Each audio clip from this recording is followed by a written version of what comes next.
ছড়াচ্ছে আরেক প্রাণঘাতী ভাইরাসজনিত রোগ এমপক্স।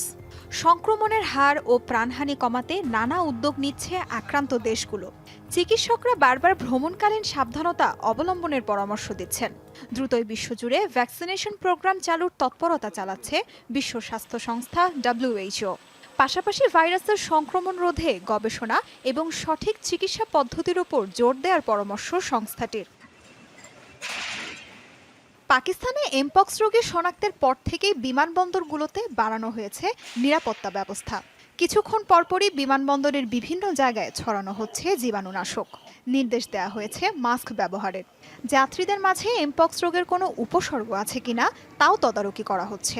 বিমানবন্দরে স্থাপন করা হয়েছে আইসোলেশন কক্ষ। আফ্রিকার বাইরে সুইডেনের সর্বপ্রথম এমপক্স রোগী শনাক্ত হয়।